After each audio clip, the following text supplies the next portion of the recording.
আজ আমরা জানব পরশুরাম কেন তার মাকে হত্যা করেছিল। পৃথিবীকে কলসমুক্ত করতে নারায়ণের অংশ হিসাবে পৃথিবীতে অবতীর্ণ হয়েছিলেন পরশুরাম। তিনি নারায়ণের ষষ্ঠ অবতার ছিলেন। ছোটবেলায় তার নাম ছিল রাম। পরে ক্ষত্রিয় নিধন থেকে পরশু বা কুটার হাতে তুলে নিয়েছিলেন বলে তিনি পরশুরাম নামে ভক্তদের কাছে পরিচিত হন।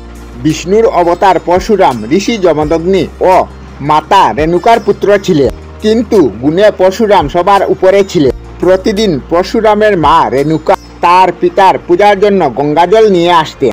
একদিন পরশুরামের মাতা গঙ্গা থেকে জল আনতে যান। সেখানে চিত্ররাজ নামের এক গন্ধর্ব তার স্ত্রী সহ বিহার করছিলেন। চিত্ররাজের রূপ ও তাদের সমবেত দৃশ্যে রেণুকা দেবীকে এত প্রভাবিত করেছিল যে তিনি তন্ময় হয়ে সেদিকে তাকিয়ে থাকেন। অন্যদিকে ঋষি যমদগ্নির বেলা পেরিয়ে যাচ্ছে, সেই দিকে তার মোটেই খেয়াল ছিল না। সংবিত ফিরে রেণুকা দেবী কলস ভরে জল এনে ঋষি যমদগ্নির সামনে হাত জোড় করে দাঁড়ায়। তখন ঋষি যমদগ্নি সবকিছু জানতে পেরে ছেলেকে মাতৃহত্যার আদেশ দেন।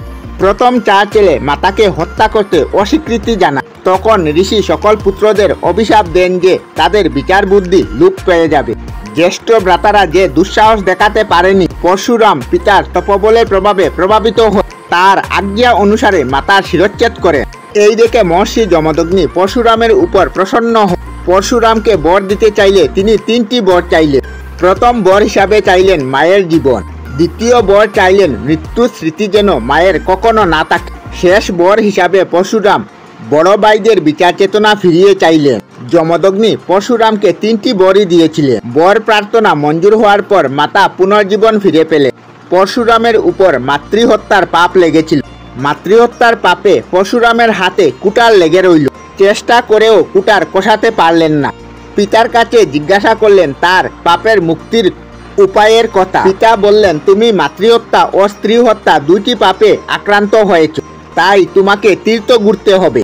যে তীর্থের জলে তোমার হাতের কুটার কষে যাবে, মনে রাখবে সেই তীর্থ হবে পৃথিবীর সবথেকে শ্রেষ্ঠতম স্থান। পিতার কথা মতো পরশুরাম তীর্থে তীর্থে ঘুরতে লাগলেন। পরে ভারতবর্ষের সব তীর্থ ঘুরে ব্রহ্মকুণ্ডের পূর্ণ জলে স্নান করার পর তার হাতের কুটার কষে গেল। পরশুরাম ভাবলেন, এই পূর্ণ বাড়ি দ্বারা সাধারণ মানুষের জন্য মুক্ত করে দিলে মানুষ খুব উপকৃত হবে। তাই তিনি হাতের কষে যাওয়া কুটার লাঙ্গলে রূপান্তরিত করে পাথর কেটে হিমালয়ের পাদদেশ থেকে মর্তলোকের সমভূমিতে সেই জলধারা নিয়ে আসে। লাঙ্গল দিয়ে সমভূমির বুক চিরে দক্ষিণ দিকে অগ্রসর হন তিনি। ক্রমাগত কর্ষণধ্বনিত শ্রমে পরশুরাম ক্লান্ত হয়ে পড়েন এবং বর্তমান নারায়ণগঞ্জ জেলার বন্দর থানার অন্তর্গত সোনারগাঁয়ে এসে তিনি লাঙ্গল চালানো বন্ধ করেন। এর জন্য এই স্থানের নাম হয় লাঙ্গলগঞ্জ। এরপর জলধারা কোমল মাটির বুক চিরে দলেশ্বরী নদীর সঙ্গে মিশেছে। পরবর্তীকালে ওই মিলন দ্বারা বঙ্গোপসাগরে গিয়ে পড়েছে। ব্রহ্মার তেজজাত বলে এই নদের নাম হয় ব্রহ্মপুত্র। চৈত্র মাসের শুক্লা অষ্টমী তিথিতে ব্রহ্মপুত্রতে স্নান শাস্ত্র মতে নির্ধারিত। হিন্দু শাস্ত্র অনুসারে ওই দিন ব্রহ্মার আদেশ পৃথিবীর সব তীর্থ এসে ব্রহ্মপুত্র নদের সাথে মিলিত হয়। ওই দিন ব্রহ্মপুত্র পৃথিবীর সব থেকে বড় তীর্থতে পরিণত হয়। পুণ্যার্থীরা স্নান মন্ত্র পাঠ করে নিজ নিজ ইচ্ছা অনুযায়ী ফুল, দুর্বা, বেলপাতা, হরতকি, দুধ, আমের পল্লব, ফল, মিষ্টি প্রভৃতি দিয়ে শাস্ত্রপূর্বক ব্রহ্মপুত্রে স্নান করলে সকল পাপ থেকে মুক্তি হয়, আচ্ছাদিত পুণ্য অর্জন করা যায়। লাঙ্গলগঞ্জের ঐতিহাসিক গুরুত্ব অপরিসীম। আজ থেকে 500 বছর আগে শ্রী চৈতন্যদেব লাঙ্গলগঞ্জে স্নান করতে এসেছিলেন। তার নামে সেখানে একটি মন্দিরও আছে। আমরা আমাদের চ্যানেলে সব ধরনের ভিডিও আপলোড করি, যেমন ব্লগ, নিউজ, কুকিং ভিডিও, ধার্মিক আলোচনা ইত্যাদি।